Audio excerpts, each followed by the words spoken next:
Ay, ¿cómo se llama? Creo que ya estamos en vivo, me parece. ¿Cuál? Parece que ya estamos en vivo. ¿Así es? Sí, ya estamos en vivo, ya está saliendo que está en live, ¿no? Entonces ya Sí. está para Filosofía de las Calles y ya para todo el mundo, digámoslo así, ¿no? Pues sí, entonces voy a hablar nada más tantito. Te voy a presentar Rolando y Gracias. te dejo en tu conferencia. Y posteriormente pues pasaremos a las preguntas y respuestas que hará el público y pues también los que están aquí adentro, ¿no? Que como les digo, no es como común que hagamos eso, que tengamos aquí personas en Zoom, pero pues bueno, hoy fue como la excepción, ¿no? Y pues funcionó bastante bien, ¿no? Sobre todo porque a veces como sabemos, el internet no siempre es de la mejor calidad en México, entonces pues a veces se cae, pero bueno, es lo de menos.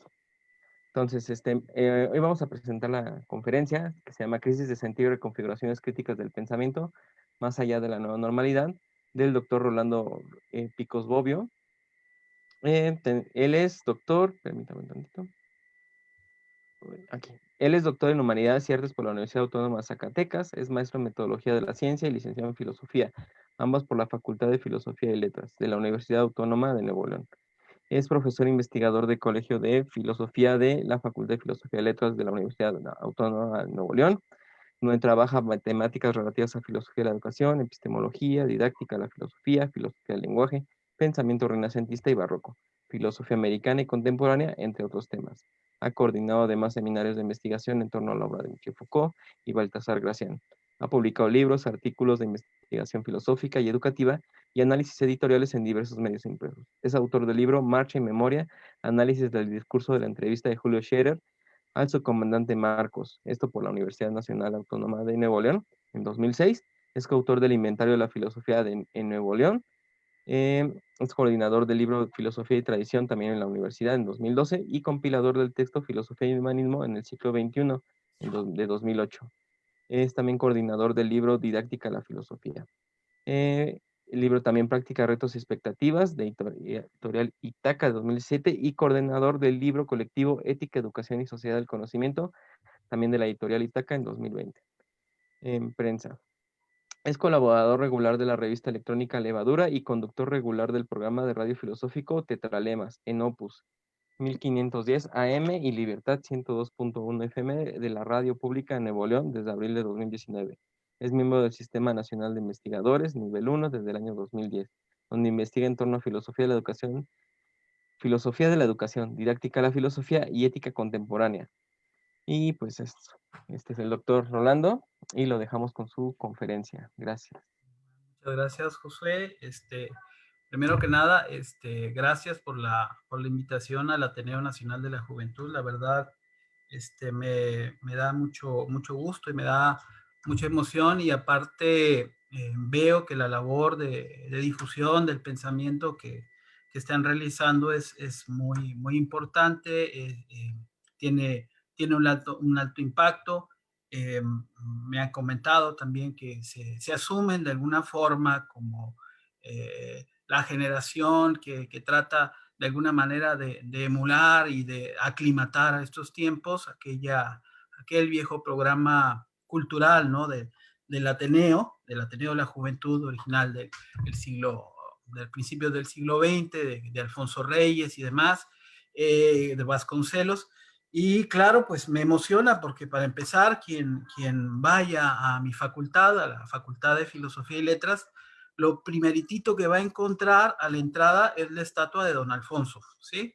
La estatua de don Alfonso Reyes, que es, como todos sabemos, uno de los grandes humanistas mexicanos, un escritor prolífico, un helenista de primera línea, y bueno, es parte esencial de nuestra biblioteca. Entonces, bueno, por eso esta invitación en particular realmente me alegra mucho.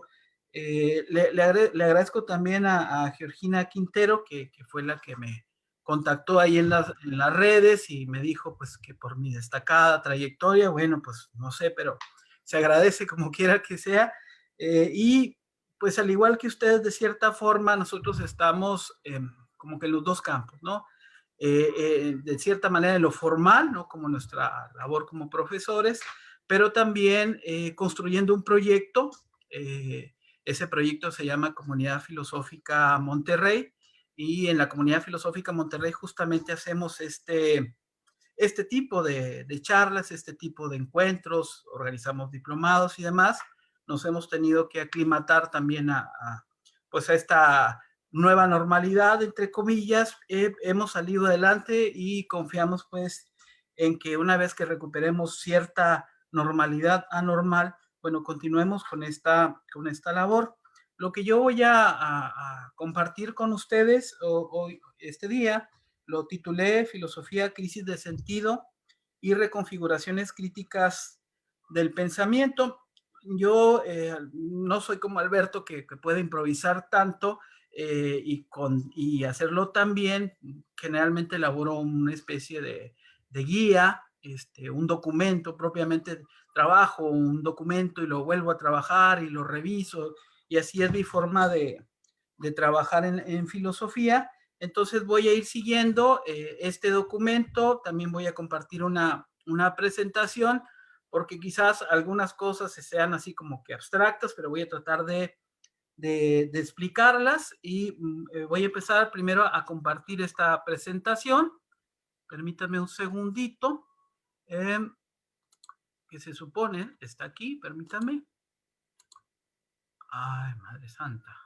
Ahora lo encuentro. Acá está.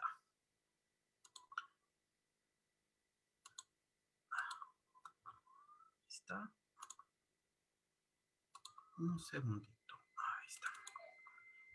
Y supongo que ahí la pueden ver. Ahí está. Bueno, entonces iniciaré una lectura pausada de lo que traigo aquí, y estaré compartiendo al mismo tiempo pues esta presentación. La filosofía no es útil si no puede dar cuenta reflexivamente sobre lo que acontece. Sobre este principio, cuando me preguntaron de qué quería hablar con ustedes, evidentemente que tenía que hablar de lo experiencial, ¿no? Tenía que hablar de este momento de crisis e incertidumbre que atravesamos, que tantas preguntas nos ha generado, que tantas angustias, que tantos temores, que tantas incertidumbres ha traído a todo el mundo. En todo caso, pues se trata de aquello que me ocupa y que les ocupa, que nos ocupa. La filosofía, al menos desde donde yo lo entiendo, no tendría ningún sentido, en todo caso, si no produce alternativas, si no es capaz de generar modos de existencia que de algún modo sean capaces de enfrentar lo que, por otra parte, es el signo de nuestra errancia en el mundo. Y cuando digo que es el signo de nuestra errancia en el mundo, estoy diciendo que justamente la condición de vida de todos nosotros es a partir de la incertidumbre, a partir de la duda continua, a partir de no tener la seguridad de qué va a pasar, a partir de la sorpresa, del asombro, de la tragedia, de un conjunto de cosas, de la felicidad, de distintos momentos, pues, que no sabemos exactamente por qué rutas nos va a conducir este vivir. En todo caso, para mí, este vivir tiene mucho más significado, tiene mucho más sentido cuando lo proyecto desde la filosofía, desde lo que la filosofía puede aportar a la comprensión de este mundo para mí y en algún sentido para los demás. Para hablar de esto y de otros asuntos, asumiendo que de cierto modo el filósofo es un animal inquieto, y espero que nadie se angustie porque digo que el filósofo es un animal inquieto, quiero hablar de varias cosas este día.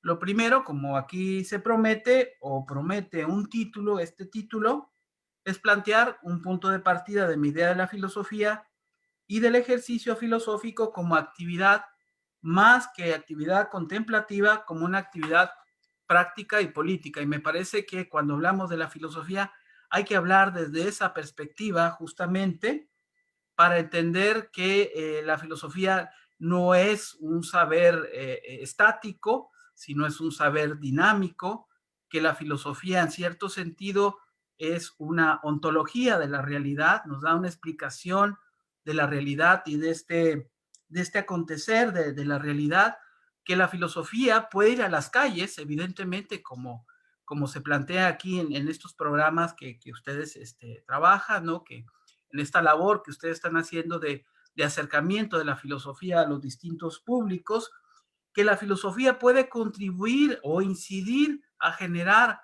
cambios sociales, cambios conductuales, cambios políticos de distintas maneras. Y yo creo, a contracorriente de lo que se podría pensar, que lo ha hecho en distintos momentos.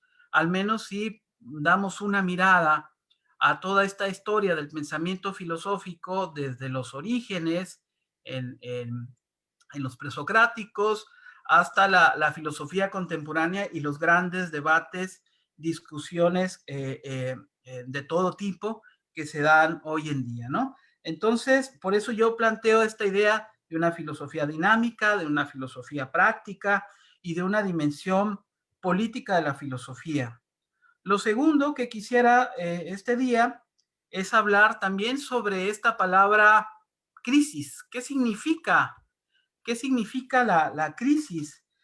¿Cómo debemos entender la crisis? Si la crisis es condena, si la crisis es parte de la condición humana, si todas las crisis solamente significan desesperanza. Si acudimos a la idea de la crisis, al sentido incluso etimológico de la palabra crisis, puede significar como un parteaguas, puede significar como, como el fin de algo y al mismo tiempo un nuevo comienzo. Toda crisis es una posibilidad de finalizar algo o de emerger de nuevo, de renacer. En este renacer se da la posibilidad de trascender y de ser otros.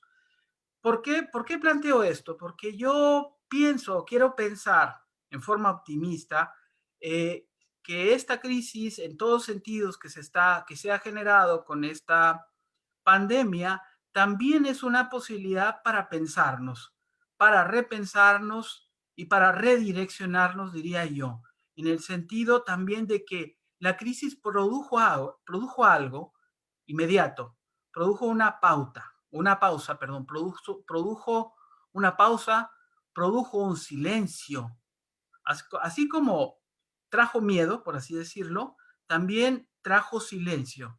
Y yo creo que necesitamos silencio o necesitábamos silencio para darnos cuenta de quiénes somos, de qué habíamos hecho, de qué queremos ser, la verdad. Es necesario cierto silencio porque en el silencio, creo yo, se da la oportunidad de pensar, de reflexionar, diría yo, de filosofar, ¿no? Entonces, yo parto de que esta crisis nos obliga a pensar, pero no cualquier pensar, no un pensar simple, no un pensar de la respuesta inmediata o de la respuesta fácil, no un pensar desde las noticias sensacionalistas, no pensar desde la idea del fin del mundo o del fin de la humanidad, porque ni será eso ni lo otro tampoco. Sí será un momento muy importante en nuestra historia y hemos, creo, atravesado en el siglo XX, en el siglo XXI, momentos con estas similitudes. Por lo menos si pensamos, a propósito de pandemias, la pandemia de inicios del siglo XX, por ejemplo, que dejó 50 millones de muertos y que de repente pareciera que no está en el horizonte del debate, es decir, cómo actuaron, cómo respondieron, qué sintieron, cómo resistieron y cómo emergieron aquellos seres humanos en ese periodo de tiempo. También podríamos hablar de otras experiencias, que es como por ejemplo la pandemia, pero la pandemia de la guerra, Primera Guerra, Segunda Guerra Mundial, y toda la multitud de conflictos que han significado, pues, destrucción, muerte, tristeza. Es decir, hemos lidiado con esto a lo largo de nuestro devenir humano, pero particularmente en el siglo XX, creo yo, la palabra crisis y toda la desesperanza que trae y toda la serie de eventos que ha acarreado, los atentados, por ejemplo, del 2001, ¿no? De las Torres Gemelas y toda la emergencia de esta nueva realidad histórica, pues nos obligan a pensar.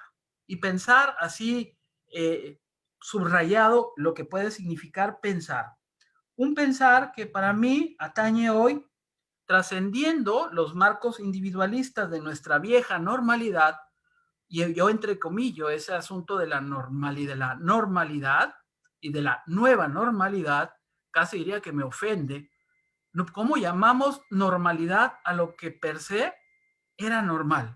Es decir, hemos transcurrido, hemos estado en una ruta de la absoluta normalidad de esta modernidad decadente en la que estamos instalados desde hace tiempo, de esta tardomodernidad o, como algunos señalan, de esta posmodernidad y toda la fragilidad que ha acarreado respecto a nuestro sentir, a nuestra idea de futuro, respecto a nuestra seguridad y demás. Es decir, no puede hablarse de normalidad cuando, por ejemplo, la violencia de Estado o la violencia de género se ha estandarizado desde la cotidianidad. No podemos hablar de normalidad. ¿De qué tipo de normalidad podría hablar la filosofía si se asume fuera de la crítica? Yo creo que la filosofía, y no solamente la filosofía, sino la sociología, la pedagogía y otro tipo de saberes, tienen como exigencia básica, como exigencia ética, pensar la realidad críticamente, porque es la única forma en que verdaderamente podemos pensar la realidad, ¿sí? Es decir, tratar de llegar a describir lo que verdaderamente sucede y no lo que nos dicen que está sucediendo. Entonces, hay que trascender esos marcos individualistas de nuestra vieja normalidad y hay que instalarse en otra instancia que es la instancia de la vida comunitaria. O sea, entendiendo que esto tiene sentido si y solo si relacionamos esta individualidad con esta colectividad, este yo con esta otredad o con lo que llamo también lo otro. Y lo otro es todo, no solamente los otros seres humanos, sino la naturaleza misma. Lo otro es eh, todo cuanto entra en relación con esta vida desde la cual yo ahorita en este momento estoy enunciando una posición filosófica. La vida comunitaria implica pues a la polis toda en su sentido primigenio y en su devenir y aún en su fractura, como dice Jean-Luc Nancy, en esta comunidad que jamás ha podido ser verdaderamente una comunidad, sino siempre ha sido un intento de comunidad, ¿sí? Un intento de comunidad con grandes ideales, con grandes utopías que han querido construir un modo de vida orientado a esa vieja idea de aristotélica de poder ser feliz, de poder convivir con cierto marco de felicidad y que sin embargo por la experiencia histórica siempre ha sido muy complejo, ¿no? Entonces, se trata de esa dialéctica entre la individualidad y la colectividad recuperadas para estos que son nuestros tiempos. En esta idea de nuestros tiempos, remarcando que tampoco podemos pensar esta realidad simple y sencillamente instalándonos en el pasado, sino que tenemos que entender el pasado en relación con el presente. Tenemos que entender las problematizaciones del pasado, así como entendemos a los griegos, por ejemplo, en la filosofía. No podemos calcar los principios éticos de los griegos en el presente, pero sí podemos problematizarlos y sí podemos encontrar circunstancias universales, problemas universales que tienen todavía un absoluto sentido, como las temáticas de la vida, de la muerte, del amor, de la amistad, de la política, etcétera, etcétera. Legítimamente, creo, podemos preguntarnos si este momento de crisis cierra o abre una historia y en todo caso, ¿cuáles van a ser estos senderos de esto que es como esperanzador, de esta idea que de repente parece que sí, luego que no, de qué va a pasar en la post-pandemia, de cómo va a ser ese escenario, de qué tan ¿A qué grado de normalidad vamos a llegar? Que son preguntas que todos tenemos, de si nos vamos a poder abrazar o no, de si vamos a poder tener una cierta vida colectiva o no, y vamos a poder reconstruir esos lazos afectivos que hoy por esta circunstancia de la pandemia pues se han fragmentado, ¿no? Cabe preguntarnos entonces, ¿acaso frente a ese futuro, en qué vamos a retroceder? ¿Qué esperanzas y qué sueños debemos abandonar a fuer de aceptar una nueva normalidad? Es decir, ¿cuál es el costo, no? Y también otra pregunta que está, digamos, en el entramado de todo esto de la verdad y de la mentira, ¿no? ¿Qué de verdad, de arte y de control biopolítico se configura o se está configurando o ya es operativo en el trazado de nuestro destino, abierto en principio en el horizonte de la modernidad? Es decir, cómo este momento está construyendo. Ya Alberto Constante hablaba hace un ratito de cómo el Facebook, el WhatsApp y todas estas tecnologías son también medios de control, van configurando las pautas de nuestros hábitos, van configurando las pautas de nuestros sentimientos también, de nuestros modos de construir la identidad, de nuestros modos de referir la realidad, van consumiendo el tiempo. Es el Facebook, es esa gran máquina que va consumiendo nuestra vida, el Facebook y otras tecnologías, por supuesto. Entonces, aquí la gran pregunta, lo que está también en el debate filosófico, y ha habido mucha discusión al respecto y puntos divergentes, es, bueno, ¿hasta dónde los controles ocasionados por la pandemia han sido realmente respuestas a una crisis sanitaria? ¿Hasta dónde han sido inteligentes estos controles? ¿Hasta dónde han instalado también nuevas formas de control adicionales a las que ya estaban instaladas en las tecnologías de la información y de la comunicación? Hasta donde también han subvertido las tareas tradicionales de pensar la formación humana, pensar la escuela, pensar las instituciones, pensar la universidad. Hasta donde también han tenido un efecto corrosivo en la autonomía intelectual, en la autonomía de los maestros. En fin, hay un sinfín de cosas que podríamos hablar en torno a esos controles biopolíticos, de los cuales habla pues, Foucault, Agamben, Esposito y demás, ¿no? En ese gran debate, Byung-Chul Han también lo menciona, ¿no? Que es un debate abierto que tiene que ver con justo esta idea que yo estoy queriendo plantear aquí, el pensar hoy y lo que puede significar pensar. Hablar, por otra parte, de reconfigurar críticamente el pensamiento, ¿acaso suponga más que la proyección del viejo proyecto ilustrado? O sea, tenemos que ir más allá de eso, porque eso, ese proyecto, esa utopía, ese ideal que ya ha sido fragmentado en la crítica posmoderna, que ha tratado de ser mantenido, digamos, en las perspectivas de Habermas, ¿no? Como un proyecto incompleto.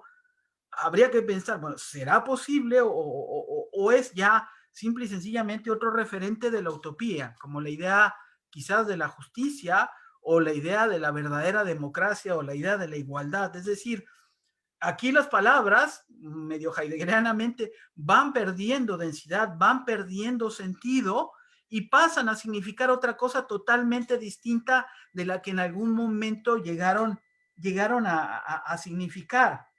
Entonces, tenemos que preguntarnos, bueno, en función de este discurso ilustrado del cual somos herederos, ¿qué racionalidad sería significativa para estos tiempos difusos o cómo podemos reconstruir esa racionalidad despejando toda esta línea de manipulación de la realidad, toda esta cortina de humo sobre muchas cosas, y cómo podríamos pensar contra esta racionalidad instrumental que deviene a partir de la pandemia y estos controles biopolíticos, cómo contraargumentar con otro tipo de racionalidad que llamaríamos en parte una racionalidad práctica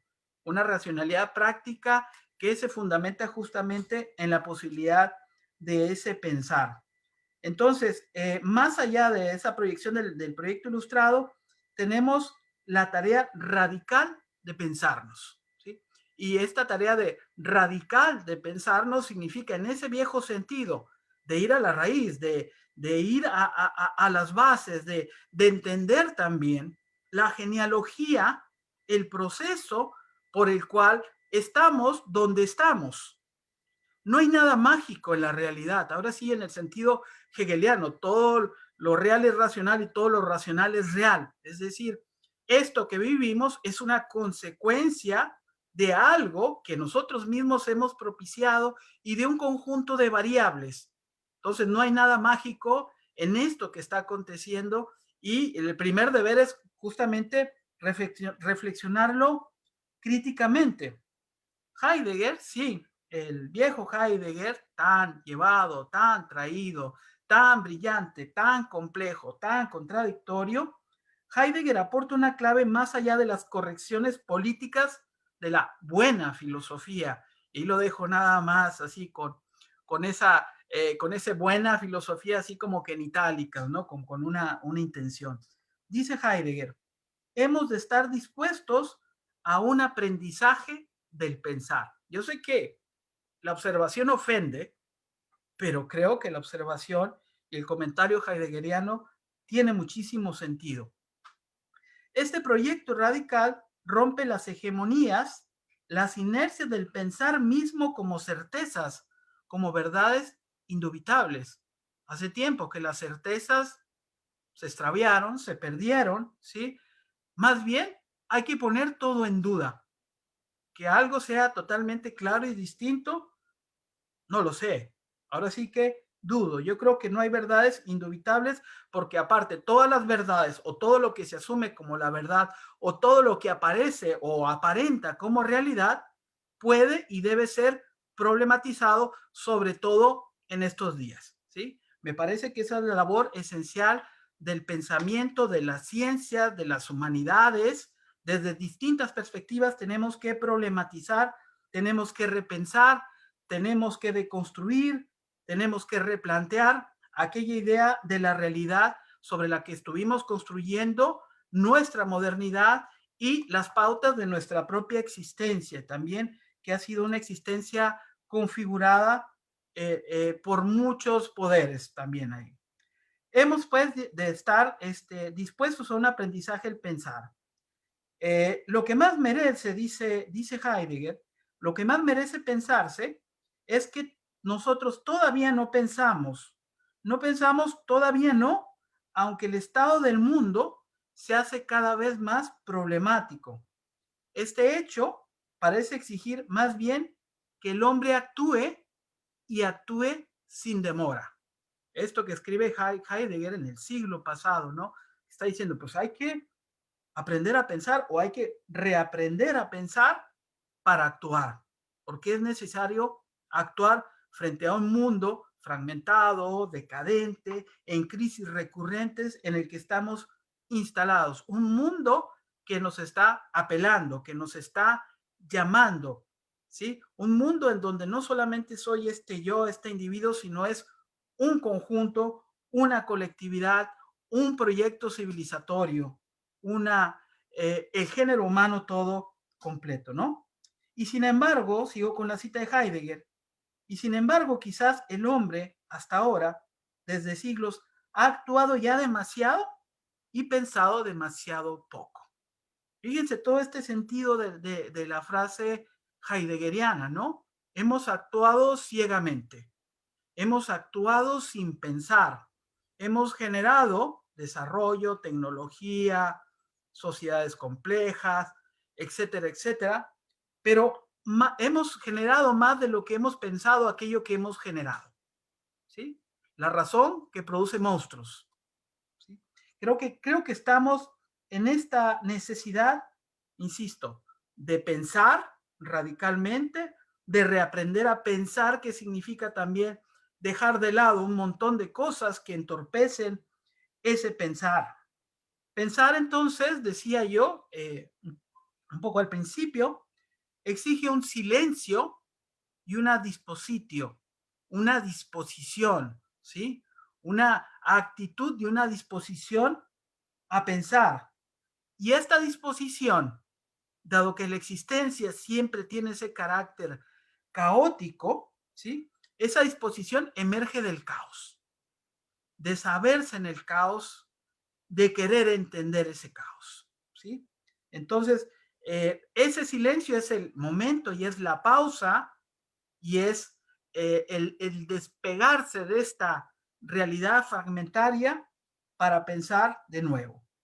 Pensar exige un silencio y un dispositivo, decíamos. Descartes ha dicho que el buen sentido es la cosa mejor repartida del mundo, ¿no? Lo dice en el discurso del método, pero también nos ha indicado prudentemente que la realidad no es aquello precisamente que tenemos enfrente, aquello que creemos creer. Justamente todo el desarrollo del racionalismo va en función de eso, es decir, de problematizar qué es esa realidad que creo que es esa realidad y que tiene que atravesar por esta criba de la razón. Ahora bien, hace falta algo más que conecte el pensar con la acción. ¿Cómo distinguir entonces, seguimos siendo ahí cartesianos, el sueño de la realidad? Quizás, ¿sí? Nosotros pensamos que todo esto que estamos atravesando es un sueño, un mal sueño, ¿sí? Y que un día nos vamos a levantar y todo era como antes. Pues no es así. Simple y sencillamente esto está sucediendo y por más que queramos plantear una evasión de esta realidad, la realidad es terca y nos condena a hábitos, a repetir las mismas medidas de seguridad, a ver las cifras todos los días, ¿no? De enfermos, de fallecimientos, a constatar empíricamente cómo el viejo mundo, que era normal, todavía se deprecia aún más, ¿no? ¿Cómo distinguir entonces, decíamos, siendo cartesianos, el sueño de la realidad? No es sino a partir de una crisis que bordea nuestros límites, nuestro propio ser, que decía yo, nos interpela. Esa crisis nos interpela y nos obliga a pensar. No es, pues, sino a partir de una crisis que bordea nuestros límites, nuestro propio ser, en que el pensar se configura como vital necesidad de devenir otros. Pensar para devenir otros. Pensar para abrir posibilidad. Posibilidad en todos los sentidos, en tanto seres humanos y en tanto todas las áreas que tienen que ver con lo que nosotros somos. Desde la técnica hasta el sentimiento, desde los procesos más racionales y fríos hasta las relaciones emotivas, ¿sí? Pensar las infancias, pensar la escuela, pensar la sociedad, pensar la naturaleza, etcétera, etcétera. ¿Sí? No es sino a partir de una crisis que bordea nuestros límites, nuestro propio ser, en que el pensar, decíamos, se configura como vital necesidad de devenir otros. No es el discurso tampoco, no es el discurso, tampoco la perspectiva del pensamiento acorde a la ortodoxia filosófica, lo que ciertamente necesitamos ahora, frente a la estupidez y a la indolencia cuasi colectiva, y diría también a la desesperación, a las reacciones desesperadas de muchos, ¿qué tipo de hacer? ¿Qué forma de sabiduría y de frónesis de la razón práctica podríamos ser capaces de crear en este límite, donde aparte lo que nos jugamos es nuestra propia existencia, nuestra propia vida, ¿sí? Es lo que los existencialistas, lo que Sartre llamaría una situación límite. Nos encontramos en una situación límite que exige necesariamente que nos volvamos a pensar. Pensar de otra forma, nos recuerda Nietzsche, es estar dispuestos a la pregunta radical que lleve a destruir todas las ilusiones artificiales, autoconstruidas o impuestas sobre las que hemos configurado o nos han configurado nuestras subjetividades, el vivir mismo, ¿sí? Tenemos que romper con todo eso, tenemos que repensar todo esto, despejar toda la ilusión de esa existencia, de ese mundo feliz en el que aparentemente vivíamos, que nunca fue un mundo feliz, ¿sí? Pero que aparentaba por momentos y que me daba la ilusión de futuro. La ilusión de futuro que hoy nuevamente se vuelve a fragmentar, aunque esta ilusión de futuro y esta destrucción de la ilusión de futuro es un capítulo más de algo que acontece cíclicamente, como vamos a decir más adelante. Pensar de nueva cuenta, ¿acaso implica reducir toda la arquitectónica de la racionalidad de la indiferencia a lo otro? Lo otro visto como ajeno, visto como un afuera. Pensar a mirar y a orientarnos a mirar la similitud, a asumir la igualdad esencial, no solo del humano, sino de la vida toda, ¿sí? Desplazándonos de este centralismo en lo humano para pensar las diversas formas interconectadas de la existencia de la que somos parte. Esta corporeidad, que somos este cuerpo que somos, entre otros cuerpos que viven en otros cuerpos, que participan de otros cuerpos, que constituyen todo este entramado de la existencia, de la vida misma, ¿no? Entre otros muchos efectos, la pandemia abre la necesidad de pensar otra idea de la ciencia y de pensarla seriamente y de pensar también la utilidad y la necesidad esencial del desarrollo de la ciencia. Me parece que en esa temática podríamos hablar mil cosas, pero la tendencia generalizada en las diferentes variables del neoliberalismo es a minimizar la ciencia, a dejarla en su carácter instrumental, a plantear la ciencia bajo la idea del progreso económico y bajo la lógica del consumo, pero tendríamos que entender la ciencia como una actividad social, como un producto social, como una orientadora de la acción humana, la ciencia como un medio también para configurar otra posibilidad de un mundo con relaciones más justas, más equitativas, de un mundo con una posibilidad de una mejor alternativa para vivir, ¿no? De un mundo, ahora sí que donde quepan muchos mundos, aunque me estoy adelantando aquí.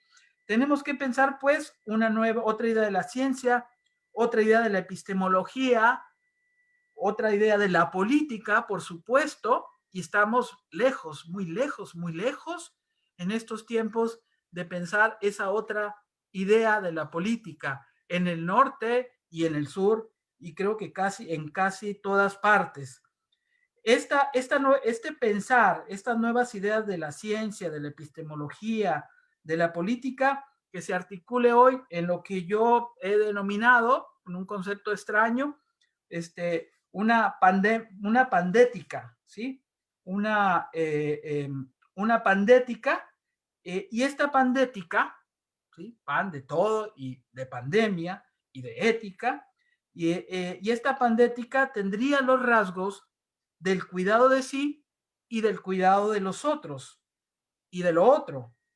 Alguien lo ha dicho antes, y aunque suene de modé, políticamente incorrecto, pero creo que sigue teniendo un absoluto sentido, crear un mundo donde quepan muchos mundos. Pero sí, como hemos sostenido aquí, la filosofía no es contemplación, sino actividad. ¿Cómo conectar una cosa con la otra de los tantos variopintos asuntos aquí tratados? ¿Qué significará llevar hoy la filosofía a las calles, por ejemplo? Llevar el pensamiento como errancia, como viaje, como trayecto, como aprendizaje. ¿Con qué fines y objetivos? Y en todo esto, en este caminar, ¿qué pensar? ¿Qué esperar? Incluso, ¿qué demandar de la figura del filósofo, de la filósofa en este presente? Hará falta pensar, como siempre, en los orígenes, en la génesis de una palabra y de una práctica que siempre ha sido, que siempre fue de naturaleza social. En la tradición de la filosofía antigua, Sócrates, esa figura prototípica del pensamiento, Sócrates aparece como el representante de una época y de un estilo personal de filosofar en que la oralidad constituye todavía el centro de las enseñanzas del filósofo y su autoridad. Entrecomillemos convenientemente esa expresión de la autoridad y de la identidad y de la imagen del filósofo, ¿no? Hoy creo bastante subsumida en este concepto general de las humanidades, ¿no? Esta idea del filósofo ya como un profesional del pensamiento, de la cátedra, pero aquí estamos hablando de este sentido originario de este filosofar en las calles que representa Sócrates, ¿no? Eh, decíamos, el estilo personal de filosofar en que la oralidad constituye todavía el centro de las enseñanzas del filósofo y de su autoridad, que en ese entonces, que no ha sido desplazada, como sucede hoy día en la obra textual y académica, donde generalmente es el lugar en que nos ubican a los filósofos y las filósofas, ¿no? En todo caso, si no está muerto, el mejor lugar del filósofo y de la filósofa es en la academia, encerrado en un cubículo o en un salón de clases. Y yo creo que para nada es así. Yo creo que el mejor lugar es el afuera, ¿sí? Y se puede crear el afuera también desde el adentro. Es decir, también desde ahí se pueden generar estos espacios para salir hacia afuera. Y yo también sostengo una tesis de algo que he pensado. Yo creo que las instituciones, creo que las grandes instituciones, los centros de enseñanza de la filosofía, de alguna manera serán sustituidos por las nuevas formas y las nuevas prácticas de la filosofía al afuera o hacia afuera, ¿sí? En tanto que el, el adscribirse a los modelos pedagógicos, a las direccionales curriculares, a nivel universitario, a las exigencias del marco de competencias o de la sociedad del rendimiento y de la competitividad, va alejando el verdadero centro de lo que para mí, por lo menos, constituye la actividad filosófica. De cierto modo, yo pienso en una analogía con el Renacimiento, con una ruptura con la escolástica. Pienso que hay un envejecimiento de las humanidades, de la filosofía, no en todos los casos, por supuesto, pero al menos en algunos lugares es muy claro esta tendencia. Además, la filosofía, ya lo sabemos, históricamente ha estado bajo acoso y en los últimos años, sobre todo a partir del giro neoliberal, la filosofía cada vez es una rareza que está ahí presente como para justificar un discurso humanista que verdaderamente no tiene sustancia en nuestras universidades, ¿no? En contraste, pues, con la práctica contemporánea, la filosofía antigua posee un fuerte carácter oral y memorístico que se nutre y dirige como fuente a la vida social y al centro de la vida política de la comunidad, a prácticas específicas que suponen conductas y acciones del sujeto. La filosofía que se construye a partir de la dialogicidad y a partir, diríamos, de la ciudadanía, ¿sí? La filosofía que va e interpela a los sujetos respecto a sus creencias, ¿no? En estas referencias tan bellas, tan magistrales que describe Platón en la apología de Sócrates y, por supuesto, en el Fedón y en otros muchos diálogos, ¿no? Si bien es cierto, por otra parte, que el filósofo antiguo también escribe, la genealogía de sus hábitos intelectuales refieren, como hemos sostenido aquí, generalmente a una práctica exotérica, que no excluye lo esotérico, que no excluye, como en el caso de Platón, el trabajo en la academia, ¿no?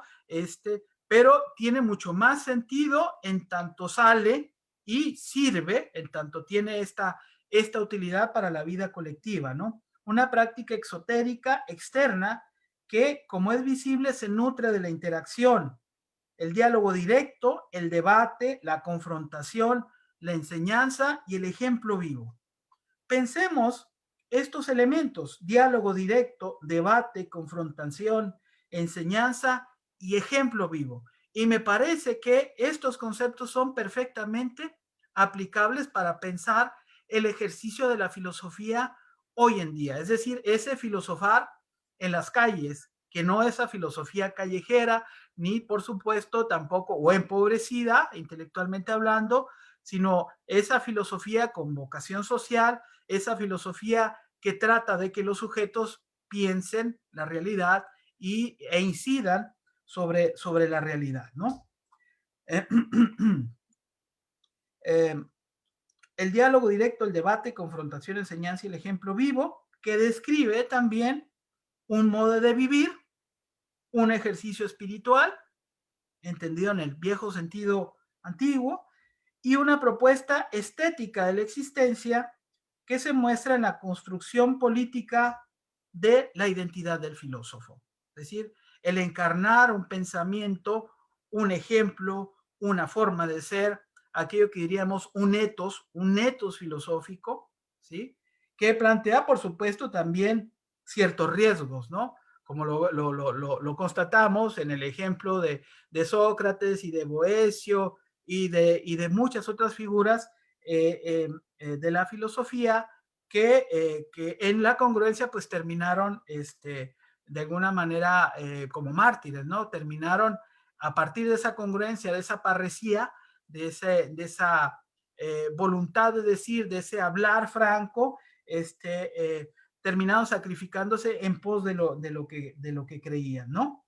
Entonces, esta propuesta estética de la existencia que se muestra en la construcción política de su identidad, o por así decirlo, el equivalente a su yo contemporáneo, ¿sí? La construcción de su identidad, de su individualidad, o la construcción de su yo, de su subjetividad. Esta posibilidad que da la filosofía de articularse y articularnos críticamente para construir, para resistir los embates de los procesos de construcción de parte del poder de nuestra subjetividad y digamos, tener la posibilidad, al menos en cierto grado, de poder configurarnos a partir de nuestro propio pensamiento, de nuestra propia reflexión.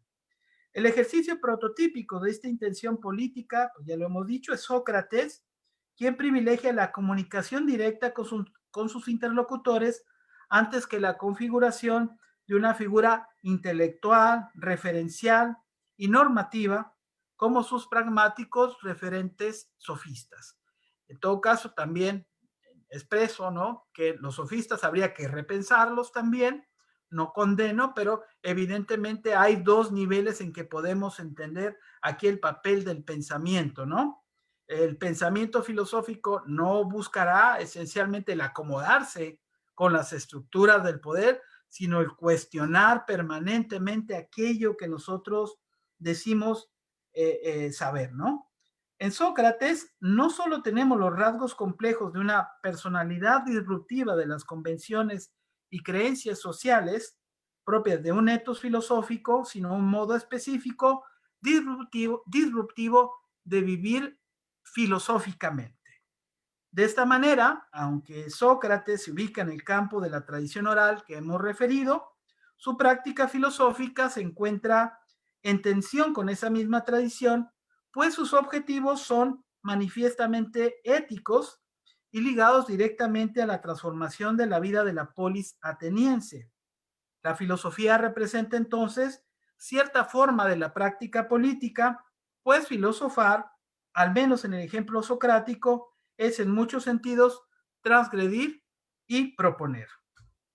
A partir justamente de Sócrates y su destino, la filosofía se ve a sí misma en el entorno de sus límites y posibilidades.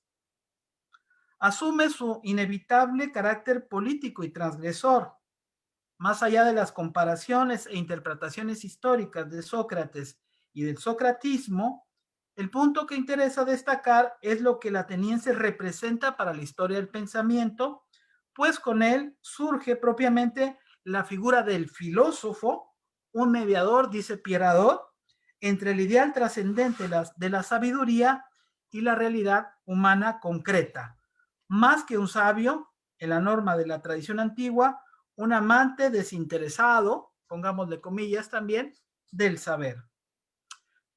Si bien hoy en día menos románticos que antaño, más desengañados, diría uno, quizás no podemos imaginar tanta asepsia filosófica desprovista de pasiones e intereses, vale la pena revisar la conexión histórica entre los asuntos filosóficos y los asuntos públicos. ¿En qué momento y a partir de qué estructuras de poder saber el discurso filosófico en aras de su profesionalidad moderna abandonó, al menos aparentemente, ese nexo con el mundo social para configurarse como una práctica de especialistas con un lenguaje críptico y autorreferencial? Podemos generalizar la idea por la cual, ojo, ahí viene una herejía, por la cual el propio Marx en aquel famoso texto sentenció: hasta ahora de lo que los filósofos han hecho, lo que los filósofos han hecho no es sino interpretar el mundo, de lo que se trata es de transformarlo, ¿no? Esa frase, la tesis 11 sobre Feuerbach, tan importante, tan trascendente y tan discutible también. El devenir de la figura del filósofo y de su práctica es sin duda campo de la complejidad de un análisis que nos llevaría a analizar el etos y el telos de la actividad filosófica, el carácter y la finalidad, o más sintéticamente, el para qué hacer filosofía. Importantísima cuestión. ¿Para qué hacemos filosofía? ¿Por qué persistimos en hacer filosofía? Quizás justamente la sobrevivencia de la filosofía es parte de esa respuesta del para qué hacemos filosofía, ¿no? Suponer que la reflexión filosófica simple y llanamente está ausente de toda forma de incidencia en el cambio político e histórico, al menos en Occidente, quizás sea más un prejuicio heredado que una verdad objetiva. Pensar, asimismo, en aras de un pragmatismo positivista, que la filosofía contribuye a transformar la realidad a los modos, por ejemplo, a como lo ha hecho la ciencia e incluso hasta la religión, es posicionarse en el idealismo filosófico. La filosofía evidentemente es desde Sócrates mismo una de las formas reflexivas de la política, pero creemos no se reduce a la política en su sentido moderno. Un conjunto de preguntas, la filosofía al fin y al cabo es eso, preguntas y más preguntas, como las que estamos haciendo aquí, la filosofía emerge.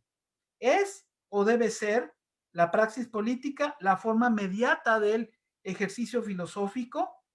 ¿Tiene la filosofía del presente, en tanto heredera de esa tradición que le precede, el mismo carácter, responde a sus circunstancias y se conecta de la misma forma con su entorno social? Hoy que la realidad virtual, disculpen el contrasentido de las palabras, hoy que la realidad virtual se impone como el medio donde se desarrollan los procesos de intersubjetividad y con ellos de ciertas formas del ejercicio de lo político, más preguntas. ¿Cuáles son las contribuciones y posibilidades de la filosofía más allá de su ámbito académico para generar respuestas a la crisis de múltiples sentidos que está representada en el orden de la nueva normalidad y en el posible mundo pospandémico? ¿Qué sentido tendría aquí entonces hablar, si ello es factible, de una responsabilidad filosófica? ¿Cuál es la responsabilidad filosófica y en qué sentido podemos hablar de ella? Vayamos a la penúltima sección. Temporalmente nos ubicamos en un espacio histórico signado por una crisis sanitaria, una pandemia que afecta a todos los rubros de la vida y la existencia tal como la habíamos conocido hasta hace solo unos meses.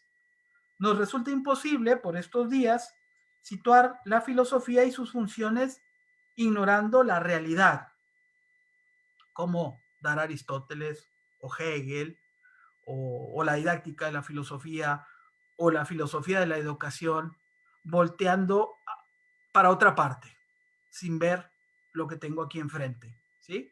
Cómo pensar en mantener el mismo programa, la misma atención, las mismas preguntas, cuando la realidad es lo que ha cambiado y la filosofía se supone tiene que responder a esa realidad. Algunas preguntas que nos hacemos los y las profesores de filosofía y obviamente de todas las disciplinas, y creo que en todos los niveles, desde la educación básica hasta la universidad, ¿no? Nos resulta imposible, pues, por estos días situar la filosofía y sus funciones ignorando la realidad. La crisis, el encierro prolongado, la muerte incesante genera incertidumbre y angustia. Es cierto, el panorama no es optimista, la confusión es generalizada y el medio y el escepticismo se han apoderado de buena parte del imaginario colectivo, mostrando una vez más nuestra fragilidad que depende a contracorriente de los nuevos apocalípticos de corte político-religioso, esta realidad que depende de la ciencia, la esperanza de la ciencia, la vacuna, la cura, ¿sí? Aunque la ciencia, en tanto valor de mercado, juegue un día sí y otro no, con las esperanzas de sobrevivir el mare magnum de la extinción del futuro. La salud, pues, como hemos visto, como hemos evidenciado, como un gran negocio universal y no, como debería de ser, como derecho social de los pueblos. La irracionalidad de negar en el mundo político de estos días la importancia de la investigación científica en nombre de la economía, de los principios axiológicos o la pragmática política dan cuenta de la profunda crisis de perspectiva histórica para pensarnos. Ni el cambio climático, ni la extinción de especies, ni la necesidad de nuevos pactos sociales, ni el respeto a los derechos humanos, ni defender, por supuesto, íntegramente la vida de las mujeres o su derecho a decidir sobre sus cuerpos, son parte de una agenda política y social comprometida. En todo caso, ¿por qué debería sorprendernos lo que ahora ocurre? En, en nuestros hierros para pensar y responder a este presente, habla, creo yo, la amnesia de la experiencia histórica. La globalización transcapitalista se alimenta entonces no solo del consumo, sino de la desmemoria, de la capacidad de fabricar el olvido y la indiferencia al otro y a lo otro. Todo tiempo es este tiempo y nunca estamos seguros del todo que al referirnos a este presente lo estamos enunciando verdaderamente. Ya no sabemos qué es lo real y qué no es lo real, qué es la verdad, qué es eso. El tiempo pasado, sus experiencias, sus aprendizajes, sus testimonios se diluyen, se fragmentan en imágenes difusas en la celeridad de las redes que hoy pretenden sustituir a la verdad. ¿Tiene sentido pensar la verdad cuando ésta ya no es útil? Con todo, pienso, no es el lamento, sino el uso de la razón lo que nos lleva a entender, como expresaría Anthony Giddens, las consecuencias de la modernidad. El desencanto del mundo, ya lo he señalado, no es reciente, sino más bien una experiencia cíclica, un eterno retorno para evocar a Nietzsche. Lo que ha variado, además del contexto, son las maneras de entenderlo y quizás, de esto no estoy muy seguro, de enfrentarlo. Las filosofías postaristotélicas, en particular el estoicismo y el epicureísmo, son un ejemplo para pensar la realidad humana y su adversidad frecuente desde el plano de la acción práctica sin renunciar a la razón, evitando de este modo las frecuentes derrotas del pensamiento. Yo creo que lo que estamos experimentando justamente en estos tiempos son frecuentes derrotas del pensamiento que derivan de nuestra incapacidad de pensar de otras formas. Una mirada a la historia de las ideas nos ha convencido desde hace tiempo que la filosofía antigua, sin pretender ser modélica o universal, abre caminos para pensar también este presente. La modernidad, por otra parte, es engañosa, por seductora, o la modernidad es engañosa por seductora, configura una modernidad irracional, difusora del tiempo. La crisis es la condición actuante de la modernidad. Sin crisis no hay modernidad. Si volteamos no al pasado remoto, la crisis entendida como parte de la anormalidad estructural sobre la que se ha construido nuestra idea de modernidad. Si volteamos no al pasado remoto, sino al siglo que hemos dejado atrás, no ha sido el horror, la muerte, la destrucción, la guerra, el hambre, experiencia de una modernidad normalizada. ¿Cómo recupera entonces la filosofía esa herencia y la puede resignificar, ponerla al servicio de lo humano? Hannah Arendt, Paul Ricoeur y Emmanuel Levinas, entre otros, han sido capaces de recuperar las categorías testimoniales de la natalidad, la narración y la hospitalidad para dar cuenta de la esperanza, de la lectura subversiva o de una posible lectura subversiva de la modernidad reflexiva que también es posible. Acudir a la reconfiguración del pensamiento, en todo caso, que esa es un poco la propuesta que hemos tratado de elaborar aquí, es pensar lo que hemos sido, pero sobre todo lo que podemos ser, escapándonos de un destino mediado en el mundo tecnocientífico que conforma la subjetividad como producto derivado del control y del consumo en nombre de nuevas y viejas pandemias de poderes reales o imaginarios. Para mí, este punto de fuga es esencialmente ético. En Arendt, la natalidad aparece como la posibilidad de generar algo nuevo. Es decir, vamos a ser optimistas. Pensamos la realidad y pensar la realidad también es generar posibilidades. Yo creo que el pensamiento, la potencia del pensamiento es eso, pensar la realidad de otras formas, no pensar la realidad como ha sido pensada, sino pensar, proyectar ese pensamiento y pensar éticamente, pensar transformadoramente, pensar con optimismo, porque no podemos ofrecer un panorama del pensamiento derrotado, porque éticamente es inaceptable mantenernos ahí, porque la filosofía no puede ser cómplice ni de la simulación, ni de los poderes, ni de los controles biopolíticos, o no debiera serlo. La filosofía se tiene que arriesgar, tiene que hacer eso que decíamos, el ingrediente de la autenticidad, de ese franc parler, de esa parresia, de ese atreverse a decir cosas, de ese pensamiento disruptivo, de ese generar conceptos de los que habla Deleuze, ¿no? De ese generar resistencias. Perdón.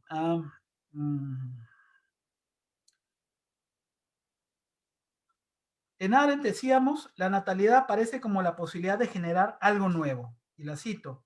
El milagro que salva al mundo, señala Arendt, el milagro que salva al mundo a la esfera de los asuntos humanos, de su ruina natural, es en último término el hecho de la natalidad en que se enraiza ontológicamente la facultad de la acción. Dicho con otras palabras, el nacimiento de hombres nuevos y un nuevo comienzo es la acción en que los humanos son capaces de emprender por el hecho de haber nacido. Y esta idea de nacimiento es real y es simbólica. Renacer, repensar, reaprender. Se trata de un principio de fe y esperanza, pero no solo se trata de la renovación de lo vivo y de su acompañamiento para generar sentido e identidad, sino también de una radical capacidad de comenzar algo nuevo y sorprendente. ¿Y qué tal si generamos a partir de esta experiencia algo nuevo, radicalmente diferente de todas las experiencias negativas con que hemos configurado este trayecto histórico de esta humanidad hoy en crisis, ¿no? Un acontecimiento, pues, se trata de generar un acontecimiento que no estaba previsto, que no estaba en el guión, que no era parte tampoco de las profecías de Nostradamus, que no apelaba al fin del mundo, que no era apocalíptico, por más que los múltiples escenarios y las evidencias científicas planteen casi una visión apocalíptica. Tenemos que hacer lo que podemos hacer como seres humanos, apostarle al cambio, apostarle a la paz, apostarle a otra idea del pensar y del actuar, ¿no? Lo que emerge puede ser, debe ser a contracorriente, emergente y opuesto de la línea que ha marcado la derrota del progreso y, y las secuelas que hoy vivimos. Lo ético que encierra el principio de natalidad se escribe, esencialmente lo sabemos, en clave educativa. Allí la pregunta filosófica sobre el mundo encierra su sentido trascendente y la línea de su futuro. ¿Quién soy yo? ¿Quién es el otro? Revela la dialéctica de la identidad y la diferencia y abre la puerta a la inquietud y el asombro, a la duda y a la pregunta. No es qué soy como acto cerrado en sí mismo, sino quién soy entre otros y otras formas múltiples de existencia. El yo no es el ente reducido a conocimiento e identidad de sí como expresión de lo mismo, sino más bien memoria y narración de sus multiplicidades constituyentes. Idem e ipse, sostiene Paul Ricoeur. La educación, entonces, como acontecimiento ético, la educación como uno de los puntos de salida, junto con nuestra nueva agenda, con este nuevo pensar, con esta nueva agenda que tenemos que construir, con estas enseñanzas que vamos valorando respecto a lo que ha sucedido, la educación entonces se constituye como un acontecimiento ético. Y en tanto acontecimiento ético, interpela al individuo en su capacidad de reconocerse y de dar cuenta de sí, de narrarse, de dar testimonio a través de la memoria. La tradición filosófica destaca como fuente de esta capacidad narrativa la epimeleia, ¿sí? Geotú, el cuidado de sí y el conocimiento de sí como elementos que posibilitan la conformación de una subjetividad más libre y más auténtica. No estoy diciendo una subjetividad totalmente libre, sino digo la posibilidad de configurarse con mayor autonomía en esa subjetividad. Se trata, pues, del horizonte del filosofar, o al menos desde la idea de la filosofía que uno sostiene.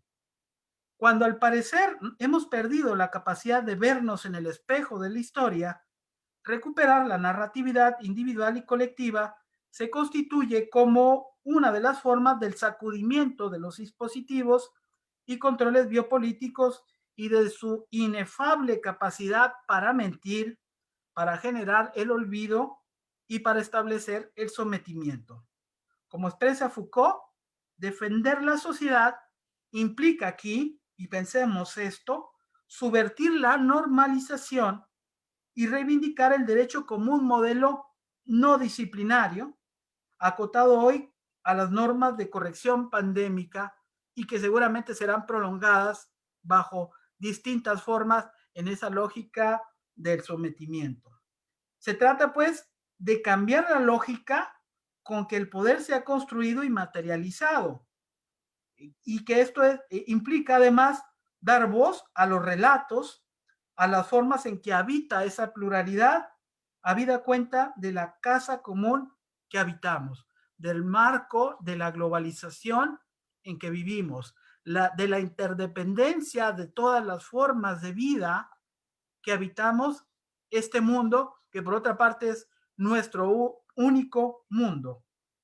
En el orden de la defensa de una filosofía y un filosofar conectado con las tareas del presente, los sobrevivientes de esta nueva fractura histórica, me pregunto, seremos capaces de subvertir justamente el orden predestinado de nuestra incompleta y fracasada modernidad, de aprender de este núcleo corrosivo, de la autodestrucción?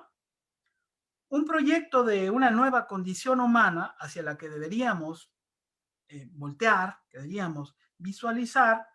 Un proyecto de nueva condición humana asume en principio el reto de pensar en contra de la lógica determinista de lo mismo, la exterioridad y la alteridad.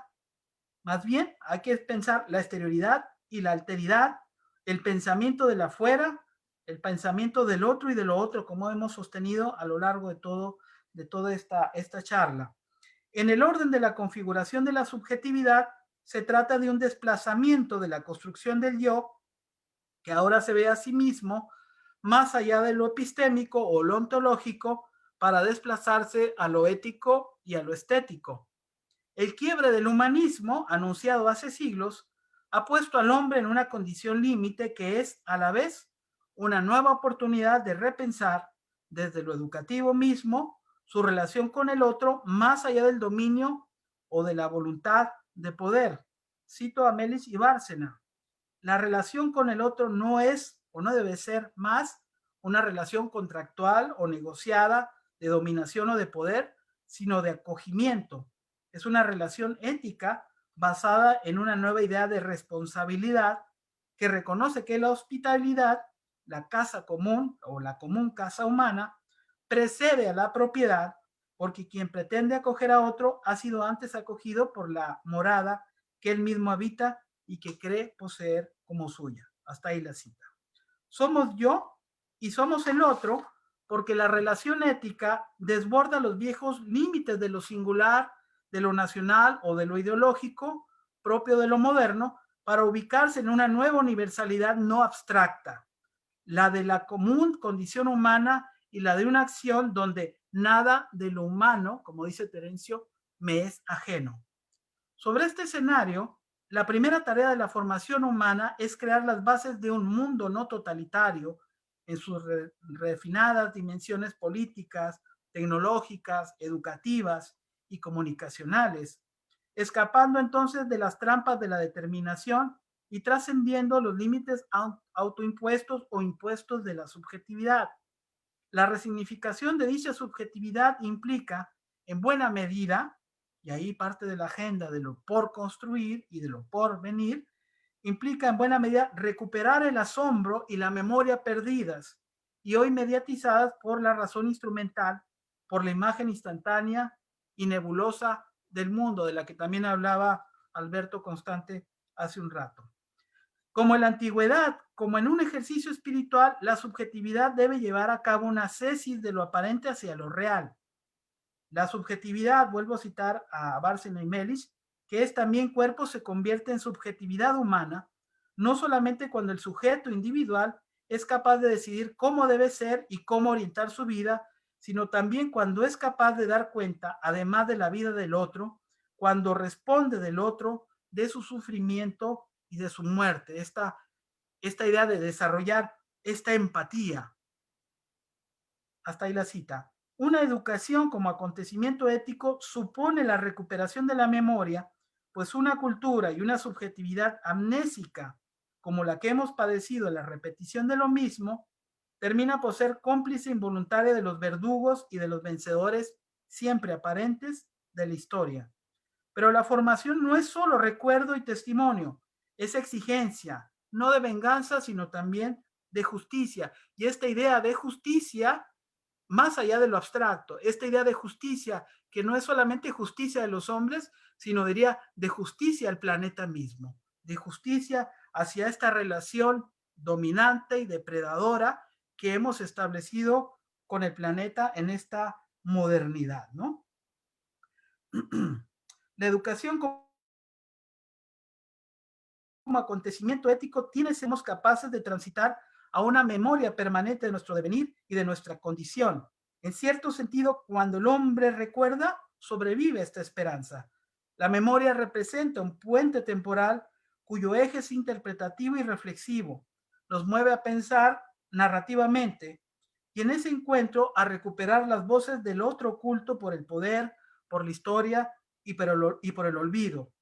Hay algo de literario, de poético en esta racionalidad educativa posible que a través de la palabra convertida en capacidad narrativa reinventa el mundo. Y de lo que se trata, al menos desde mi perspectiva, es, insisto, en esta posibilidad de reinventar el mundo. Si nuestro siglo errante y desesperado sobrevive, habrá también de aquilatar la pluralidad en que se cuenta lo humano, no solo desde la filosofía, donde las grandes preguntas kantianas, ¿quién soy? ¿Qué debo hacer? ¿Qué es el hombre? Siguen vigentes, sino también de los aprendizajes que hemos ignorado ya demasiado, que dan cuenta de nuestra naturaleza y nuestro lugar en el concierto de la complejidad cósmica. Una buena dosis de humildad, de prudencia y de cuidado hacia la vida toda es quizás la diferencia del futuro posible. Volver a la vida buena, a la senda que posibilite, aún como experiencia fugaz, la felicidad, atraviesa por reconocer la verdadera condición humana. Esta condición en que nuestro planeta, señala Carl Sagan, haciéndose eco de los atomistas griegos, no es más que una solitaria mota de polvo en la gran envoltura de la oscuridad cósmica. Y en nuestra oscuridad, en medio de esta inmensidad, no hay ningún indicio de que vaya a llegar ayuda de algún lugar capaz de salvarnos de nosotros mismos, dice Sagan. La única pregunta por ahora es si seremos dignos de esta morada. Recordemos entonces que solo el amor hace florecer nuestra razón poética. Gracias. Entonces, abrimos el espacio para comentarios, preguntas. Espero que se haya entendido, digamos, el núcleo esencial desde donde hemos construido este documento, un tanto una visión crítica y una visión optimista, pese a todo, de las posibilidades de la filosofía misma. Entonces, no sé si hay comentarios por ahí.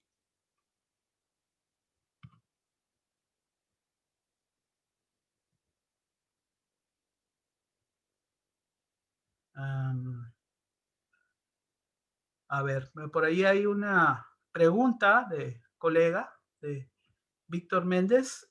¿Qué opinas de la guía bioética? ¿Crees que pudo haber sido,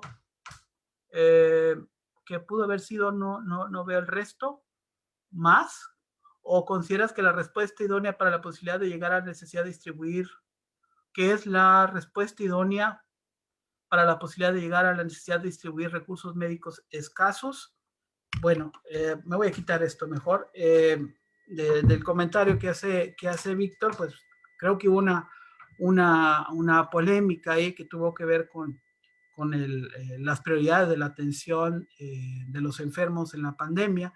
Ciertamente, otra de las cosas que hubiera querido comentar, cómo este proceso que hemos atravesado ha configurado o ha normalizado la muerte, y particularmente la muerte de los adultos, la muerte de los ancianos, ¿no? La muerte de la gente mayor, es decir, que son los ancianos, la gente mayor son como residuos. En la lógica del capitalismo globalizado, neoliberal, son los sobrantes, ¿no? Son los sobrantes de la humanidad. Me parece que hay algo, hasta casi un efecto perverso, podríamos decirlo, de pensar que podemos prescindir de nuestros padres, de nuestros abuelos. Evidentemente que no es así, ¿no? Y por ahí, Gabriela, es que no alcanzo a ver, todo. Vamos a ver si aquí están pasando preguntas, porque no las alcanzo a ver. Permítanme tantito.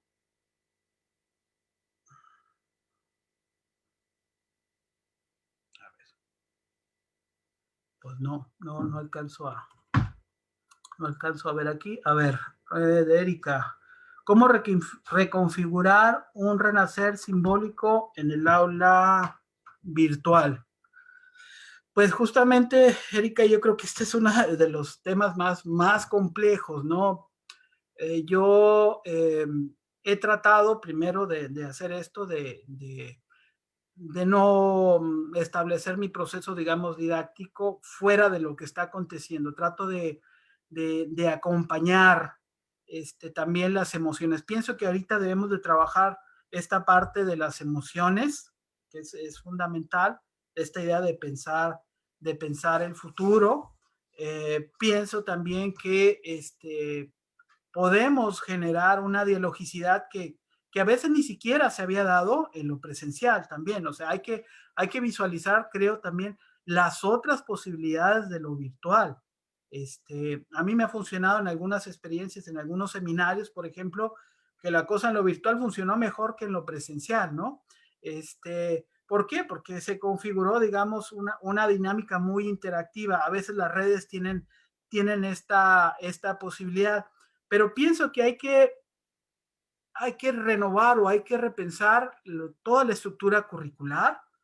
Pienso también que hay que pensar en la salud mental de nuestros estudiantes y de nuestros profesores. Es decir, no puedes llevar simplemente trasladar al aula virtual lo que habías construido con todo el proceso de socialización de la presencialidad, ¿no? Entonces, es un tema que hay que pensar y yo creo que también hay que generar esa resistencia, ¿no? Esas oposiciones a la linealidad desde las cuales las instituciones, desde todos los niveles, han respondido a esta emergencia sanitaria, ¿no?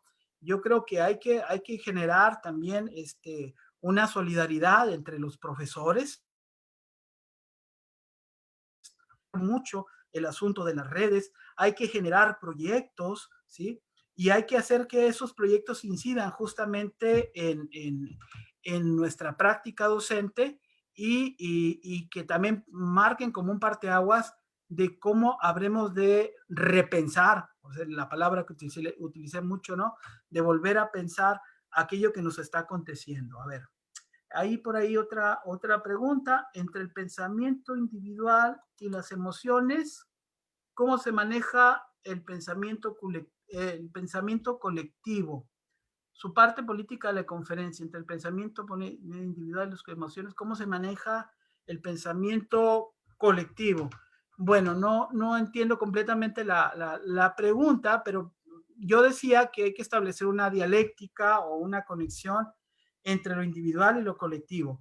Y planteaba esta idea sobre todo a partir de la imagen de la soledad del filósofo, ¿no? Del individualismo acendrado del filósofo también, que tiene que pensar ahora su propia disciplina en relación a aquello que está aconteciendo, que tiene que ser capaz, digamos, de generar sentidos, no digo necesariamente de generar siempre alternativas, pero también de acompañar el pensamiento de otros y de otras, ¿no? Creo yo que tenemos que entender que el conocimiento es una cuestión colectiva, que no somos, ni la filosofía es la depositaria del verdadero saber trascendente del mundo, no es la reina de las ciencias, ni mucho menos, ¿no? Sino una disciplina que tiene una mirada sobre la realidad que tiene que entrar en este entramado, en esta interacción con otras miradas de otras disciplinas y que tiene que dialogar con otros saberes. Entonces creo que ahí se establece el nexo, el sentido, digamos, de socialización, ¿no? Eh, ¿Qué opina de esta normalidad adelantada de querer que todo acabe? Es decir, su conferencia recuerda las campañas en varios estados de la ausencia de medidas, hablando de su estado de Nuevo León. Eh, Pues yo creo que para empezar, la respuesta política, lo hemos dicho, y la respuesta de las autoridades ha sido una respuesta poco menos que irracional, ¿sí? No podemos simplemente deseando que algo acabe, que vaya a acabar, ¿no? No va a resultar así, ¿no? Tenemos que analizar racionalmente aquello que ha acontecido, tenemos que visualizar los escenarios, y tenemos que establecer este juicio crítico, es decir, eh, todo el manejo de esta pandemia, no solo en México, sino en el mundo, yo creo, y todos los expertos lo señalan así, ha sido un mal manejo, ¿sí? Ha sido un manejo que se ha salido de las manos y que ha generado un costo enorme. No estábamos preparados, por otra parte, porque, como yo dije, la memoria histórica, es decir, el problema de que no hemos aprendido de lo que ya nos ha pasado y que también hay otras variables. Hoy tenemos más ciencia, por supuesto, pero hoy tenemos un factor de competencia, hoy tenemos un factor mercantilista. Quizás la solución esté ahí, ¿sí? Quizás ya esté presente, pero pasará un tiempo para que nosotros podamos acceder, los sobrevivientes, a esto. Entonces yo creo que no es nada más el asunto de la pandemia, sino es el asunto del sistema, es el asunto de transformar las estructuras sociales, las estructuras políticas, es el asunto de transformar nuestra manera de pensar la realidad y es el asunto de transformar también nuestra actitud ante lo que sucede. Otro de los fenómenos, Chulha lo mencionaba en un artículo recién, es que sí es cierto, existe este control biopolítico y existe esta vigilancia de la que ya se hablaba y los dispositivos en China y en otros países para manejar la pandemia. Pero por otra parte existe conciencia, ¿sí? Existe compromiso ético, existe actitud, existe solidaridad. Y en muchos países esto no ha existido, simple y sencillamente. Ya decía yo hace tiempo, ¿no? Que hemos dejado bien morir a los ancianos que ya no son útiles. Es como dejar morir la historia y es lo que hemos hecho. Entonces creo que hay muchas cosas que se pueden hacer. Entonces, Uriel Fernando, nuestro renacer y porvenir se debe basar entonces en retomar la filosofía en forma personalista. Bueno, aquí como no alcanzo a ver totalmente la pregunta, trato de interpretarla. No, yo pienso en esta dinámica de lo individual y de lo colectivo. Pienso que el primer deber de una filósofa y de un filósofo es plantearse la realidad críticamente, sin concesiones. Yo decía de manera radical, si no, estaremos haciendo otra cosa menos pensar. Y también tenemos que entender, insisto, que no es, que es mi pensamiento entre otros pensamientos. Lo que necesitamos es justamente aquello que nos ha faltado, dialogar, dialogar para construir. Hemos sido fragmentados. Yo mencionaba en la charla que nuestro individualismo tiene que ver con esa fragmentación de la subjetividad. Nuestro individualismo es parte de una normalización de los modos de ser, ¿no? A ver, dice, del porvenir se debe basar entonces en retomar, bueno, creo que es un poquito confuso esta pregunta, pero vuelvo al punto. La filosofía tiene que dar cuenta de lo que pasa, tiene que dar cuenta críticamente de lo que sucede, tiene que entender que no es la única forma posible de responder a lo que acontece, tiene que entender su naturaleza social, tiene que entender que el papel también y el compromiso, diría yo, no un compromiso político, sino un compromiso filosófico. Por eso mencionaba yo el tema de la responsabilidad. La gran crítica que he tratado también de establecer es de esta filosofía que está fuera de la realidad, que está encerrada en la academia y que apelaba yo también a la filosofía antigua, a que no aporta nada para que un sujeto trate de solucionar ciertas problemáticas de su existencia, ¿no? No hay otra forma, un comentario, no hay otra forma de vivir que no sea en guerra con uno mismo y solo se puede luchar a través del amor, que es lo mismo que sentido común o inteligencia. Pues no diría en guerra destructiva con uno mismo, ¿no? Pero sí diría al menos cuestionándose frecuentemente, dudando de uno también, estableciendo un proceso de autorreflexión, por eso mencionaba yo este cuidado de sí y este conocimiento de sí como elementos fundamentales de la transformación ética, ¿no? Si no tenemos este momento reflexivo, no vamos a poder incidir en forma positiva en lo exterior. Creo que falta mucho ese asunto. Las crisis, Jorge Luis Benítez, las crisis siempre darán paso a reconfiguración. En la mayoría de los sucesos nos hacen cuestionarlos más del usual. Considero que lo más atrayente de la parte histórica filosófica y las preguntas kantianas, ¿qué soy?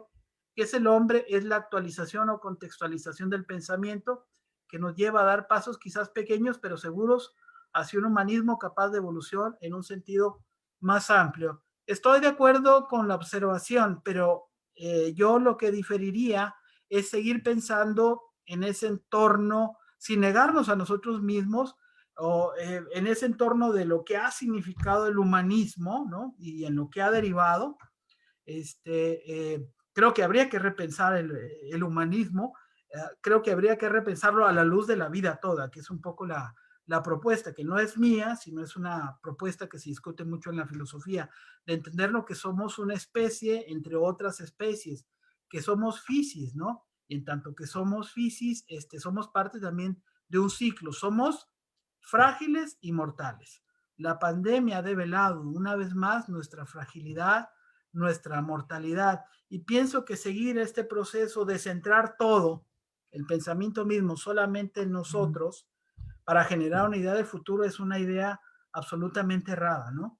Creo que todo el cambio climático, todo lo que está sucediendo, recordemos que la pandemia surge precisamente a partir de una serie de eventos fácticos, los incendios en la Amazonia, millones de muertes de animales en Australia, las sequías, en fin, una serie de eventos que tienen que ver con algo que los políticos han negado, que es el cambio climático. Por eso decía, ¿cómo nos vamos a sorprender? Entonces tenemos que voltear a otra parte, no solamente a nosotros mismos, porque ese es parte del problema, el egoísmo desde el cual nos hemos pensado. No nos debemos de abandonar, por supuesto, pero debemos ser parte o pensarnos como parte de otra cosa. ¿Qué lecciones deberíamos aprender en esta nueva normalidad? Sabater, por ejemplo, dice que no habrá cambios en la mentalidad de la gente, pero ¿qué opina usted?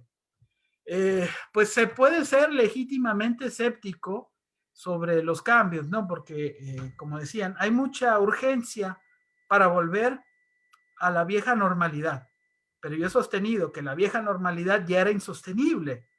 O sea, el problema fue, el gran precio quizás es que por primera vez hemos experimentado lo que se siente, y no es por primera vez, lo que se siente estar dentro de una jaula. Lo que más nos duele es la libertad de transitar, de movernos, de tocar, ¿sí? Esa es la parte que más ha dolido verdaderamente, ¿no? El limitarnos, ¿no? O sea, el restringir nuestra libertad corporal, el tener que reestructurar toda nuestra vida en el ámbito de todas las obligaciones es lo que verdaderamente nos tiene como nos tiene. Y es obviamente desesperante y todo, pero insisto, tendríamos que aprender de esto. Si no aprendemos, y yo señalé que una de las vías es la educación, que la vía es ética, que tenemos que pensar otra vez conceptos que han sido discutidos en la filosofía, hablaba del asunto de la natalidad, hablaba del acogimiento, hablaba de la narratividad, o sea, hablaba de algunos elementos específicos que tenemos que recuperar, que me parecen valiosos para pensar otra realidad, otro mundo posible. Si no aprendemos, es que simple y sencillamente merecemos desaparecer de este mundo. Y no es el punto, por supuesto, ¿no? Creo yo en principio de la esperanza de que hay esta posibilidad, de que somos más los que eventualmente vamos a aprender de este proceso y de que no solamente hay que quedarse en lo discursivo, sino que hay que organizarse. Aquí es donde digo que la filosofía tiene que tener una presencia en otros ámbitos, tiene que trascender los espacios limitados de la cátedra, tiene que incidir. Y creo que al menos los que están en este contexto de la filosofía, lo hemos intentado, por ejemplo, ahora que la filosofía forme parte de la educación, desde la educación básica, hubo una lucha ahí, y seguramente esto, eventualmente, cuando ya se formalice y se dé, pues va a incidir. Esas son las formas de incidencia de la filosofía. No creo en esta idea de la transformación como el cambio de poder político. Lo que hay que transformar es la política. No, el cambio de poder político no transforma la realidad. Hay que transformar la política y hay que vincularla a la ética, ¿sí? Me parece que el eje central sigue siendo el de la ética.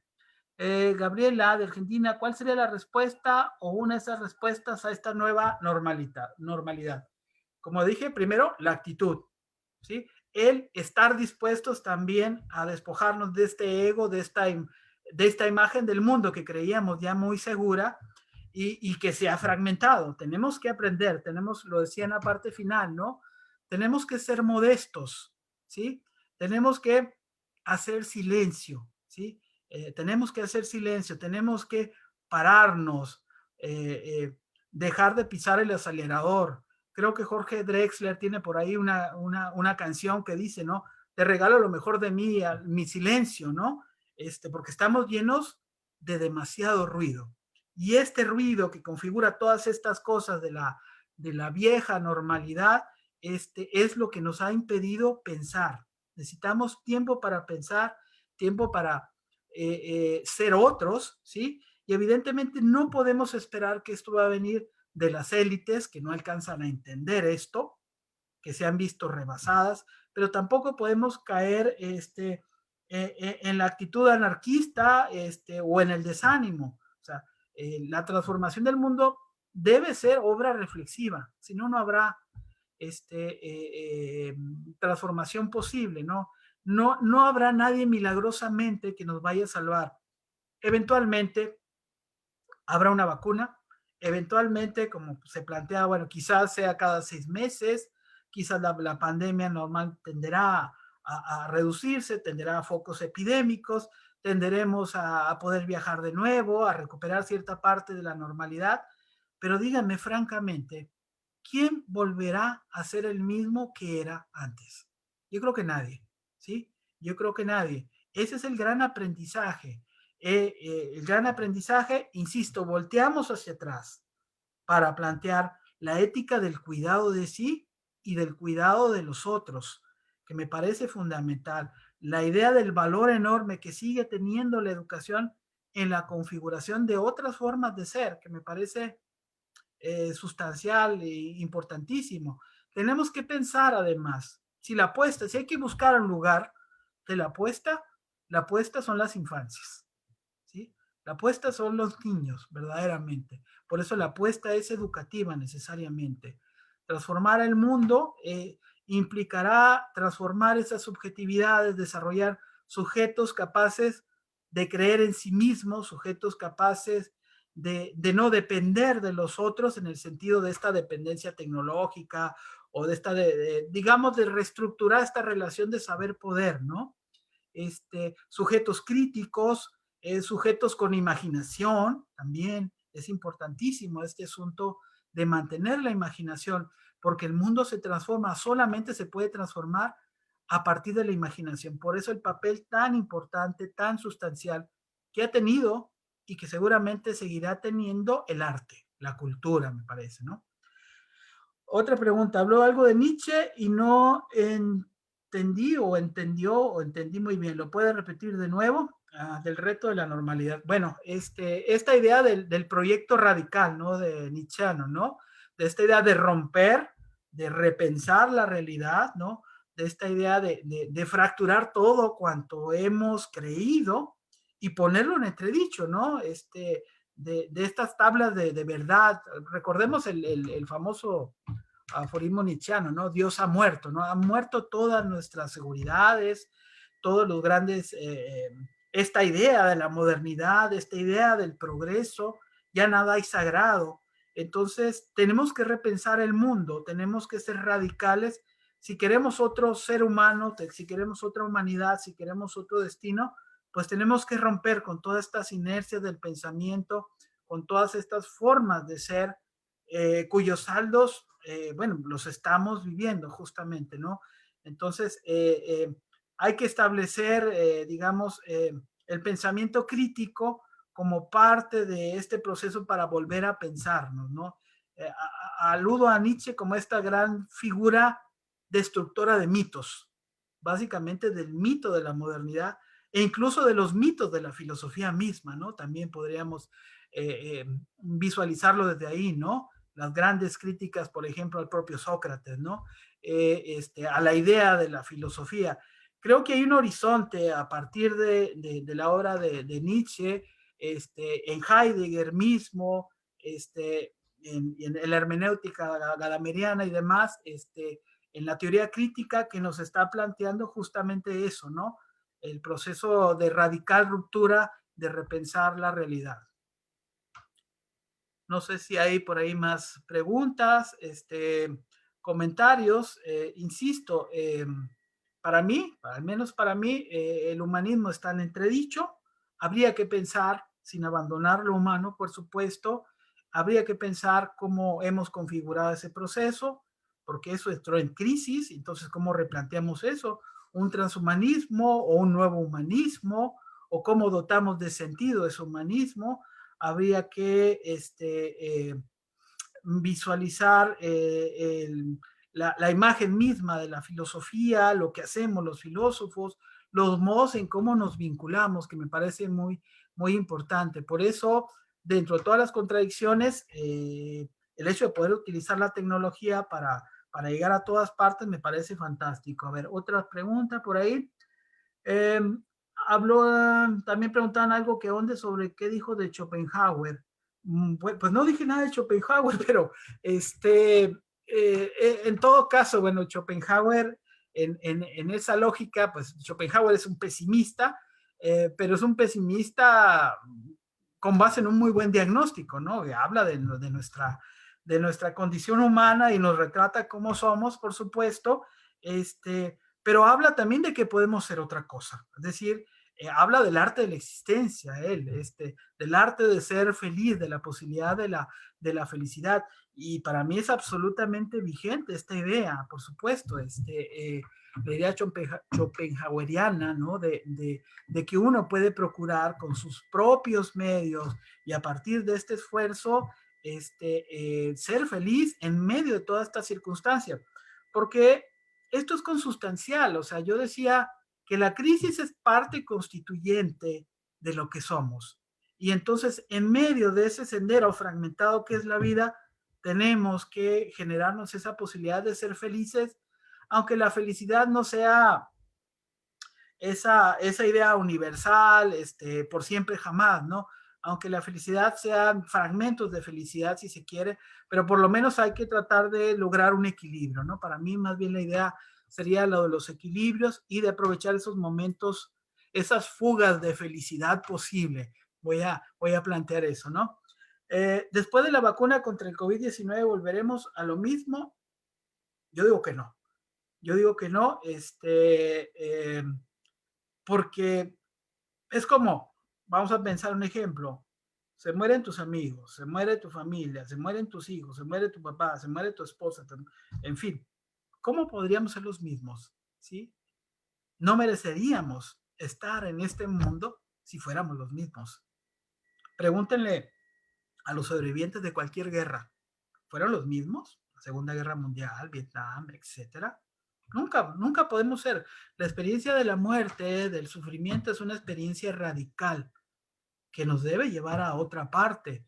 El gran problema, ahora sí, a propósito de esa pregunta, es cómo vamos a gestionar todos los miedos, todas las ansiedades, no solamente los problemas estructurales de la economía, que son importantes, del desarrollo social, sino todo el costo en la emotividad, ¿sí? Todo el costo en la emotividad, todo el costo en el desarrollo de miedos, todo temor a la sociabilidad, ¿no? Este culto a la individualidad también exacerbado, quizás, ¿no? Con el temor al contagio. Evidentemente estos riesgos van a permanecer a pesar de la vacuna, porque tendrán que pasar años, ¿no? No podemos, ningún proceso histórico ha sido inmediato. Nos ha tocado pues esta coyuntura, pero ustedes saben que en la historia transitar por estos periodos ha sido de una cuestión de años, ¿no? 5, 10 años, toda una generación en todo caso está marcada por esto que ha acontecido. Pensemos de los que llegan, ahora sí, otra vez, la natalidad. Pensemos, ¿qué vamos a hacer? Ese es el asunto, ¿no? No creo que volvamos a lo mismo, no al menos en el corto plazo, pero sí volveremos en buena medida a aquello, o debemos volver a aquello que tiene sentido. ¿Qué es lo que tiene sentido? Pues la compañía, la amistad, la vida universitaria, por ejemplo, los que estamos ahí, ¿no? El vivir mismo, la libertad, los espacios, eso es lo que tiene sentido. Tenemos que valorar lo que teníamos y no tenemos por el momento. Y tenemos que pensar también en los que ya no están, en los que se han ido, ¿no? Si no, no tendremos este aprendizaje. Yo creo, estoy convencidísimo que la filosofía ha dicho cosas, tiene que seguir diciendo cosas, no se puede quedar impasible ante lo que sucede, y que también las otras disciplinas, la sociología, la teoría política, la economía, tienen que decir y tienen que problematizar. Lo que los filósofos y las filósofas hacemos finalmente es eso, problematizar el mundo, problematizar la realidad. Ese es parte de nuestro oficio. Ahora que debemos conectarnos de mejor forma, estoy absolutamente de acuerdo, pero que debemos seguir manteniendo el rigor, también eso es necesario. No podemos tampoco abaratar el pensamiento filosófico. Tenemos también, ya defendiendo propiamente el gremio, hacer que efectivamente la filosofía se encuentre presente, permeando todos los niveles de formación. Tenemos un montón de cosas que cambiar de aquello que era la normalidad. Este país, México, Latinoamérica toda, se ha convertido en un cementerio por el narcotráfico, por la violencia de género, por las enfermedades de la pobreza. Es decir, la normalidad está instalada. Entonces, ¿cuál normalidad? Otra vez, vuelvo al punto, ¿no? Tenemos que trabajar una agenda, tenemos que reconfigurar el poder y tenemos que empoderarnos porque el poder, frente a la crisis de la política, tenemos que construir nuevos modelos, ¿sí? Modelos distintos a los modelos tradicionales de hacer política. Esto es una labor compleja, ¿no? Esto es una labor que también lleva años. En México no hemos accedido de la forma deseable a la democracia, ¿no? Tenemos una serie de inercias tremendas en el ejercicio de la política y tenemos que abogar por transformar esta situación. E insisto, otro punto que me parece importante es el asunto de la ciencia, de la investigación científica. Este, ahí tenemos un tremendo problema. Creo yo que se ha perdido completamente el horizonte del papel que debe tener la ciencia en la configuración de la vida pública. Entonces, bueno, hay múltiples cosas que podríamos decir. No sé eh, si hay por ahí más comentarios. Creo que ya estamos casi en el tiempo. No sé por ahí si hay más preguntas. He tratado de dibujar un panorama que entre el horror y la desolación asome la esperanza. Son parte de las cosas que yo creo. Eh, Creo que no hay que dejarse derrotar, tenga uno 15 años o tenga 75. Creo que hay una gran fortaleza también, y creo que tenemos el deber ineludible de acompañar. A ver, yo creo que sería ya esa parte, nunca volveremos a ser iguales. La gente que se quedó en la pobreza, que no tuvo acceso a servicios de salud, quizás ha reflexionado sobre lo injusto del sistema. Totalmente. Tenemos que transformar el sistema. El sistema es la verdadera normalidad, por eso hablaba yo de la subversión. También los que han hecho trabajo en casa se han dado cuenta de la gran cantidad de tiempo que los trabajos les exigen, más allá de los contratos, más allá de los contratos, más allá de la paga. Todo el que sea maestro o maestra, para empezar, lo sabe, ¿sí? Estamos viviendo una enajenación que está produciendo una tremenda crisis. Yo hablo por los docentes, las y los docentes, en una sobreexplotación y en una crisis emocional muy profunda de nuestros estudiantes, que son cosas que uno constata, ¿no? Hay una tremenda injusticia del sistema y hay una fría racionalidad instrumental de las instituciones. Eh, entonces, bueno, ya para cerrar, agradezco mucho a Georgina Quintero, al Ateneo Nacional de la Juventud, por esta invitación. Espero que lo que he compartido con ustedes haya sido interesante, que haya generado inquietudes, dudas, o confrontaciones, disensos, que también es absolutamente válido. Creo que tenemos que sacar aprendizaje de todo esto, y yo le sigo apostando a que junto con las razones del corazón, hablen, digo, junto con las razones, con la racionalidad, hablen las razones del corazón, ¿no? Así un poco como dice Pascal, ¿no? Entonces tenemos que apelar también a eso, ¿no? A construir un habitar poético colectivo. Y pues muchas gracias y buenas noches a todas y a todos.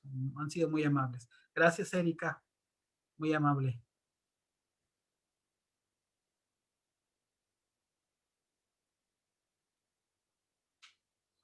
Um, bueno, llegó una, no sé si todavía estamos en vivo. Bueno, la última y nos vamos, como dicen por ahí. La responderé. La responsabilidad de los intelectuales. La primera responsabilidad de los intelectuales es pensar y pensar críticamente, ¿no? No una responsabilidad política, ¿no? Una sana distancia con el poder, eso me parece importantísimo. La primera responsabilidad de los intelectuales es la honestidad, ¿sí? El no traicionarse a sí mismos, el no dejarse seducir por el poder.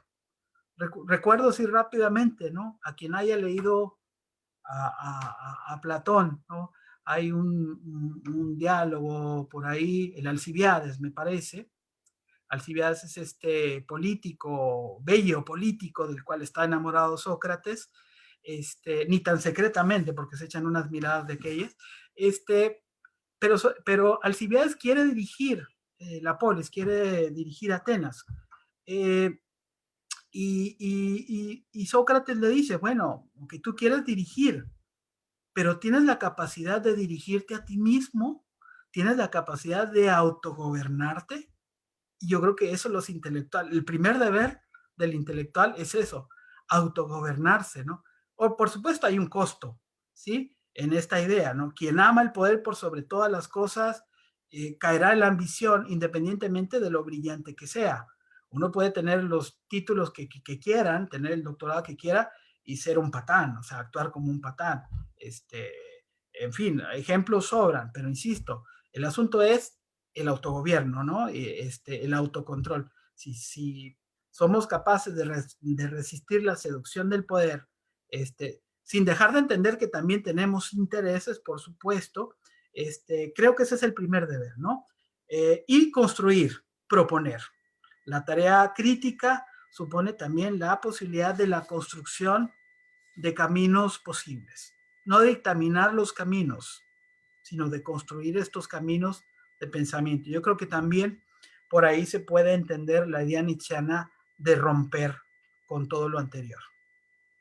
Muy bien, pues ahora sí, creo que ya es lo último. Les agradezco nuevamente a todas y a todos su interés y por supuesto ahí estamos en las redes sociales, ahí como contacto, podemos mantener este diálogo y bueno, muchas gracias y buenas noches ahora sí.